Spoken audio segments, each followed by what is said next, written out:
আসসালামু আলাইকুম সম্মানিত ভিউয়ার্স। আজকে বড় দুঃখের বিষয়, আমরা খুব শ্রদ্ধা করতাম বা অত মায়া করতাম আমার এই জামান ভাই, জামান ট্রাস্ট তানোর পেজের নাম। আমরা সবসময় দেখতাম পারি যে তাই সোশ্যাল মিডিয়াত বহুত ভালো ভালো কাজ করিয়া যায়, আমরা মনে দেখিয়া খুব শান্তি লাগে।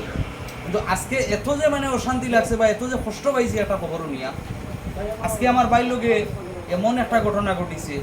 আমার ভাই বাড়ি থেকে বারোইয়া এখনো প্রোগ্রামও যাইতরা, আর তানোর কোন জায়গাতে ঘটনা ঘটছে ভাই?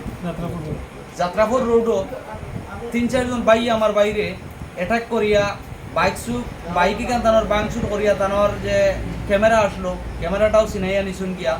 আর আমার এই বাইরে অবশ্যই আমি ভিডিও দেখাইছি যে কতক্ষণ আঘাত করছে বা মাথার মাঝেও চাবি দিয়া, তাই কইতে পারি না পাথর না চাবি কিতা দিয়ে তাইও জখম করছেন মাথার মাঝে, তানোর খুব বেদনা করে বর্তমানে।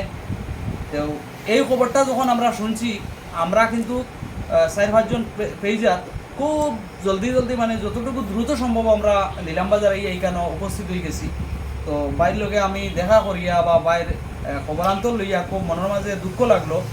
আর ওখানেও কইলাম যে গরিবের ভাবে আল্লাহ, গরিব মানুষ যারা আছে এরা শরীরও শক্তি নাই, পকেটও টেকা নাই, মনের মাঝে কোনো বল নাই, একমাত্র আল্লাহ ছাড়া কইবার দেখা নাই। তো ইটা লাগিয়া আমার বাইরে কইছি আল্লাহর গায়ে দিয়া তো আল্লাহর কাছে বিচার করো, আল্লাহ এমনিও বিচার করবো, আল্লাহরে হইয়া রাখো।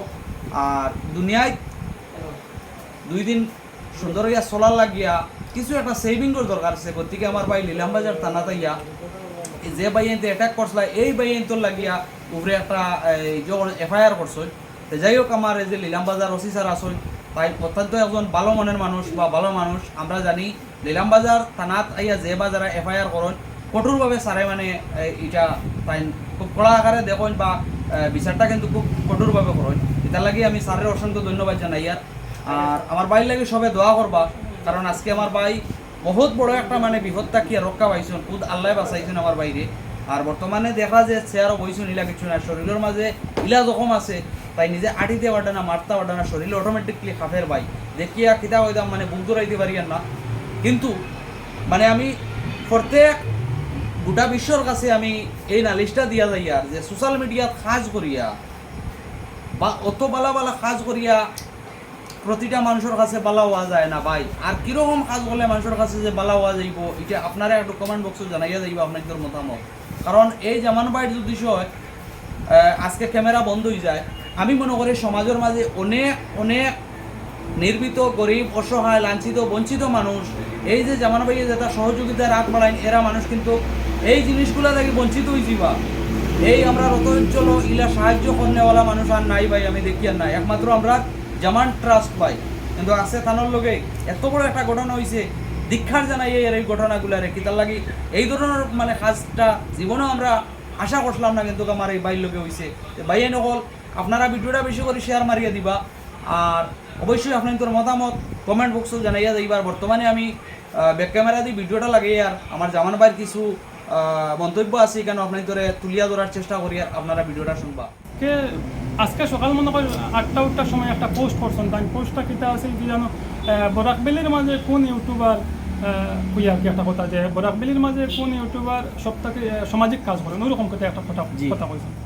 তো এই পোস্টটা আমি দেখছি না, কারণ আমি তো সবসময় ফেসবুকও অ্যাক্টিভ থাকি না, আমি স্টুডিওতে অ্যাক্টিভ থাকি বা খাজাখানে অ্যাক্টিভ থাকি, তো মাঝে মধ্যে ফেসবুকও আমি দেখি। তো আমার পাতাকান্দি থাকি আঙ্কুলে আমার এটা শেয়ার করছেন যে আঙ্কুল দেখবা ওটার মধ্যে একটা পোস্ট করছেন অমুকে, খুব বেশি আপনার সাপোর্ট করতাম আছে বা মানুষের ভালোবাসা দেখাইতরা আপনার প্রতি। আমি বললাম খুব ভালো। তখন বলছেন আমার একটা ছেলে আপনার সুর কর আর কি, 2-3টা কমেন্ট করছে, খাটিয়ে লেছে, একটা কমেন্ট রয়েছে স্ক্রিনশট মারিয়া জাস্ট রাখছে, 2টা কমেন্ট বিকালে আরও খেয়া কইছেন যে স্ক্রিনশট মারিয়া রাখছেন যে আমার একর যে কোন আশিস নাথ কইয়া এক ভাই আমার বিষয়ে আমার পক্ষে অনেক সুন্দর একটা কথা বলছেন, খুব ভালো লাগছে। যেহেতু আমি তার লাভ নাই, তারপরেও আমার খুব সুন্দর করে একটা কথা বলছেন, আমি দেখিয়ে মোটিভেশন পাইছি, মোটিভেট হয়েছি, ভালো লাগছে, খুশি হয়েছে। আমরা কাজ করতে মোটিভেট হই ওই সময় যখন আমরা কমেন্টগুলো ভালো থাকে, সাপোর্টে কমেন্ট থাকে। তখন আমি আশিস ভাইয়ের কমেন্টটা দেখছি, আশিস দাদা তানে আমি চিনি না, তাই না আমার চিনেন না, কিন্তু না চিনি আমার যে অনেক ভাই হলে কমেন্ট পত্র আমার সাপোর্টে। এই সময় একটা কমেন্ট আশিস দাস না কেটা নাথ, আশিস নাথ, তান কমেন্টর মধ্যে কমেন্ট করছে যে জামানিগু সুর। তখন আমি বললাম এটা গালিয়াই নলা, কোনো অসুবিধা না, গালতে দেও। আমি কয়েকজনে না করে দিয়েছি কইছি এটা বিষয়ে মাতিবা না। শেষ পর্যন্ত আমরা নিলামবাজারের দুই এক ভাইয়ে তার পরিচয় খুঁজিয়া বাইর করছেন যে এ নিলামবাজার, এর বাড়ি তামুয়া, এর মা বাবা নাই, এর একটা দোকানও কাজ করে। পরে আমি চিনতাম পারছি আসলে আমি যদিও আপনার চিনি কিন্তু ফেসবুকের আইডি চিনি না এইরকম আর কি। তো আমি যখন চিনতাম পারছি তখন এখানে আমার এক লাগা দোকানদার মাজন হইতে গেলে চলে টান গেছে, আমি বিচার দেওয়াত গেছি এক কাপড়ের দোকানে যাত্রা করল লিলি টেক্সটাইলের মালিক, টান গেছে আমি বিচার দেওয়াত গেছি কবির ভাই, তার লগে আমার খুব বেশি সম্পর্ক। তানে আমি গিয়ে পাইছি না আসর নমাজকের সঙ্গে, তখন বার হয়েছে অদুত হইয়া নাম যে আব্দুল অদুল, এ বার হয়েছে আমারে সামনে আইসে আইয়া কইছে ইনকিতা খরচ। তো আমি কিছু মাতিছি না, আমি বলছি না তোমার লগে তো আমার কোনো মাত কথা নাই, আমি তো তোমার লগে মাথাটা আইসিও না। হইয়া আমি লিলি টেক্সটাইলের সামনে আমার লগে কিছু খারাপ ব্যবহার করছে। আমার কইছে যে তোমার ক্যামেরা অন নেই, কইছে আমার ক্যামেরা অন আছে, কইছে অফ ক্যামেরায় মাত্র, তোমার ক্যামেরা অন করার কোনো অধিকার নাই। তখন কিন্তু আমার ক্যামেরা অনও নাই, আমি একটা প্রোগ্রামও যাইতাম, জাস্ট আমি ব্যাটারি চার্জ দিয়ে বাড়ি যাইছি।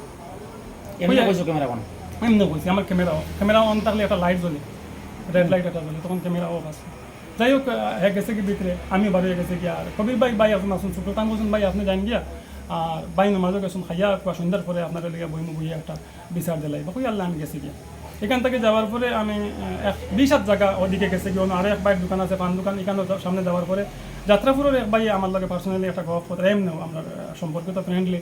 তো ও সময় গল্প করার থাকতে সময় আমার পিছন তাকে বুঝবাইছি 2-1 মানুষ দৌড়াইয়া আইসা। তো আইয়া আলো আমি যদি দেখুন যাই আর কি আমার পিছনের দিক, তখন পিছনের দিকে আমার আক্রমণ করা হয়েছে। আর অদুদে আইয়া আমার গোলাটি মামানি ধরছে আর কি মারার লাগিয়া, তখন আপনার ও জায়গাটা না পুরা ধরছে, আমি খুব কুস্তি করছি বা বাইক আমার উপরে ফেলাইছে, এই যে আমার উপরে টিপ বই গেছে। এরপরে এক্সরে দিছে, আরও কিছু টেস্ট দিছে ডাক্তার থেকে, আমার হসপিটাল থেকে টেস্ট দেওয়া হয়েছে, থানা থেকে আমার টেস্ট আমি মানে রিপোর্ট দেওয়া হয়েছে যে এক্সরে টেক্সরে আরও কেটে লাগে। তো এই অদূত যে তখন আমি তো বাইকও স্টারিং করতে রাত, আমি তো আর জীবনে মাইর করছিও না, মাটির কোনো প্লেনেও নাই, বাসার লাগে ঝগড়া করারও কোনো ইচ্ছাও নাই। ওই সময় হে আইয়া গোলাত ধরছে এখানে আইয়া দরিয়া বলছে তুই ইউটিউবার হইতে না ফেসবুকার ওরকম। আমি তো বললাম তো ভাই আমি তোমার কোনো ধরনের কোনো দরবার নাই, কোনো কিছু নাই, তুমি তো এখানে এই রকমের ব্যবহার করো। আর ওই সময় আমি ওরকম করে নিয়েছি না, ওই সময় ক্যামেরার হেলমেটের সামনে যে ক্যামেরা আসলো, ক্যামেরা গোপ্রো আসলো, গোপ্রো টান দিয়ে সিরিয়া নিচে গিয়ে আর কি পুরা। তখন নির্দেশ সময় মাথার কয়েক সাইডে আমি দুঃখ পাইছি, হেলমেটও যখন তারা আমার কিলাইছুন না বাড়ি আইসুন সাবিদি মারছুন খুব সম্ভবত, কিছু দুঃখ পাইছি। বাইক আমার পাওয়ার উপরে ফেলাইছুন, কিছু বাইক হলে আমার বাইক টানিয়া তুলিছুন, আমার উপরে তাকে এখানে কয়েকজন ভাই আসুন বাইক টানিয়া তুলিছুন, ক্যামেরা অন আসলো, সব রেকর্ডিং হয়েছে, কিন্তু মেমোরি খুলিয়া রাখিয়া ওই যে লিলি টেক্সটাইলের কবিরদার ছোটো ভাই তার কাছে ক্যামেরা সন্ধান দিয়েছে আমার। আর বাইক কখনো কান্না পুরা কইতাম পারতাম না, অঞ্চিও ফল দোকানে কইয়া একজন হুসই ভাই তান ছোটো ভাই কইয়া একজন আসুন, এই নানিয়া কই রাখছুন, এখন পর্যন্ত আমি বাইক কইতাম পারতাম না আর কি। বাইকের চাবি আমার কাছে আইছে, আর ক্যামেরা ওটা খালিয়া আমার কাছে আইছে, আমার কাছে কোনো মেমোরি নাই, কিন্তু এই মেমোরির মধ্যে যাবতীয় সব কিছু আছে। যদি তারা মেমোরিটাকে ডিলিট করিলা, এখানে অনেক সিসিটিভি আছে, সিসি ক্যামেরা আছে, ডিটেলস পাই বা কীরকম আমার উপরে আক্রমণ করা হয়েছে বা কীরকম আমার উপরে মাইরধর করা হয়েছে। বর্তমানে আপনারা আমি আইনের দ্বারস্থ হয়েছি, লগে আধা ঘন্টার পরে আমি স্যারের সঙ্গে ফোনে আলাপ হয়েছে, স্যারে বলছেন তাড়াতাড়ি আপনি আইনের এই ফার্ম বাসার এখান থেকে আমার এক ভাই হায়দর করে নাম তাই না, আমার এইখান থেকে বাইকে লইয়া আইসুন, আইয়া থানাত ঢুকাইছুন, থানা থেকে আমার নিয়ে মেডিকেল করানি হয়েছে, মেডিকেল করানোর পরে রিপোর্ট আইসি, আমি এক্সরে যাইতাম, তো এক্সরে গিয়ে আগে পাইছি না, এখন আবার যাইমু এক্সরে আর কি। ওসি স্যার কিতা আশ্বাস দিচ্ছেন আসামের দরবারে? বলছি স্যার এইরকম কোনো আশ্বাস দিচ্ছেন না, খালি জাস্ট আমার মেডিকেল করাইছুন, এখন আবার থানাত যাইতাম, কোনো কইসুন স্যারের লয়ে গিয়ে মিলতাম নিজের। আপনার আইনের উপরে কতখান আস্থা আছে, প্লাস ওসি স্যারের উপরে কতখান বিশ্বাস আছে? না, নিলামবাজারের থানার ওসি স্যারের উপরে আমার 100 আস্থা আছে, আর খুব শক্ত হাতে বিচার করেন আমার জানা আছে, গতিকে আমি ফার্স্ট টাইম তার গেছি আশা আমার দিল বিশ্বাস তার কাছ থেকে আমি উপযুক্ত বিচার পাইব।